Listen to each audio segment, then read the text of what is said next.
पाठ 4 मैं सड़क हूँ। इस पाठ में सड़क ने स्वयं अपनी कहानी कही है।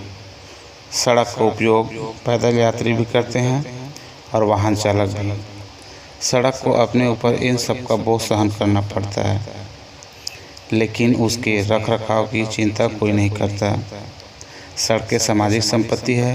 इसकी सुरक्षा और रख रखाव के प्रति हम सबका समान उत्तरदायित्व है। इसके साथ ही हमें यातायात नियमों को जानकर उसका पालन भी करना चाहिए। मैं सड़क हूँ। जी हाँ, मैं सड़क हूँ। मिट्टी, पत्थर और डामर से बनी एक बड़े अजगर की तरह मैदानों, जंगलों, पहाड़ों के बीच से गुजरती हुई, पेड़ों की छाया के नीचे से होकर मैदानों को पार करती हुई गांवों को शहरों से जोड़ती हूँ। मेरी उम्र कितनी है यह मुझे भी याद नहीं। जब आदमी ने एक स्थान से दूसरे स्थान तक जाने की बात सोची होगी, शायद तभी मेरा जन्म हुआ होगा। मैं कभी कच्ची थी तो कभी पक्की, कभी मैं घुमावदार बनी तो कभी एकदम सीधी सपाट। स्कूल, कॉलेज, अस्पताल, महल, झोपड़ी, बाग बगीचे, हाट बाजार और भी ना जाने कहाँ कहाँ मेरी पहुँच है। कहने का मतलब यह है कि मैं ही सबको मंजिल तक पहुँचाती हूँ। वैसे मेरा रूप सुंदर नहीं है, एकदम काली कलूटी और लंबी। कभी कभी तो मुझ में छोटे बड़े गड्ढे बन जाते हैं, तब मेरा रूप और भी बिगड़ जाता है। यह मुझे बनाने वाले की लापरवाही का ही नतीजा है। मुझे अपनी इन बदसूरती पर उतना दुख नहीं होता जितना अपने ऊपर से चलने वालों की गलत आदतों पर होता है। कभी कभी तो ऐसी दुर्घटना भी हो जाती है कि लोगों की मौत तक हो जाती है, तब मुझे दुख होता है, क्योंकि मैं उनकी कोई मदद नहीं कर पाती। कभी कभी मेरे इन दुखदाई गड्ढों को भर दिया जाता है, किसी फटे हुए कपड़े में लगी थेगड़ी की तरह। यह मुझे तो अच्छा नहीं लगता, पर इससे चलने वाले को सुविधा हो जाती है, इसी से मुझे संतोष होता है।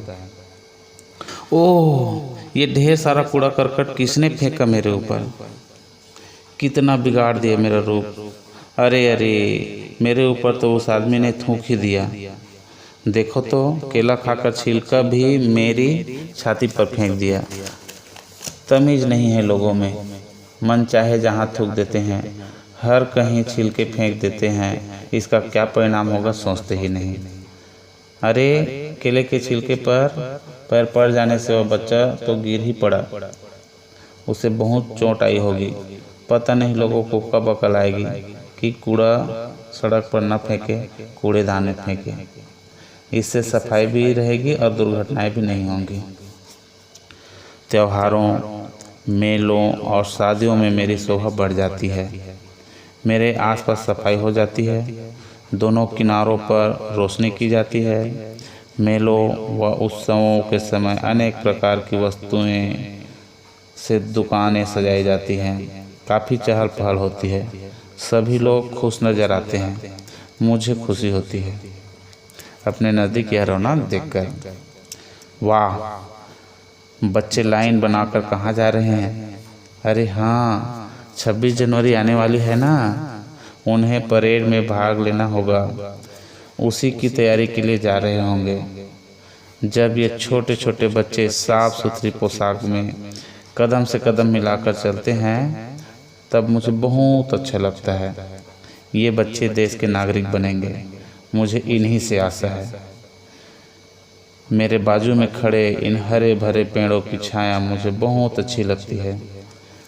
गर्मी के दिनों में पैदल चलने वालों को भी इनकी छाया में आराम मिलता है। आम, जामुन तो अपने फलों से लोगों को आनंद देते हैं। बच्चे तो इनकी ओर दौड़े चले आते हैं, खेलते कूदते, आपस में बांटकर फलों का स्वाद लेते। इन बच्चों को देखकर मुझे कितनी खुशी होती है, क्या बताऊं। गांव के पास से होकर गुजरते समय मैं स्वयं उसकी सुंदरता का हिस्सा बन जाती हूँ। विभिन्न ऋतुओं में तरह तरह की फसलों से हरे भरे खेत बहुत ही सुंदर लगते हैं। गाय, भैंस और बैलों के झुंड जब मेरे ऊपर से गुजरते हैं तो मैं अपना दुख दर्द भूल जाती हूँ। मैंने सभी तरह के लोगों को उसकी मंजिल तक पहुँचाया है। कभी कुछ थके हारे धीमे कदमों की आहट मैंने सुनी है, तो कभी तेजी से चलते हुए उत्साही कदमों की धमक। चाहे जो भी मेरे ऊपर से होकर गुजरे, मैं सब के दुख सुख में उसके साथ शामिल हो लेती हूँ। दुख और सुख तो जीवन में आते जाते रहते हैं, पर तुम्हें उनकी परवाह न करते हुए चलते रहना चाहिए।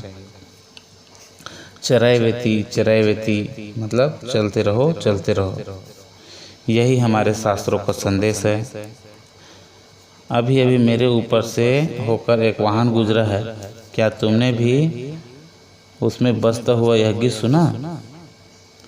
रुक जाना नहीं तू कहीं हार के, कांटों पे चल के मिलेंगे साएं बहार के। मेरा भी संदेश तो यही है। धन्यवाद बच्चों।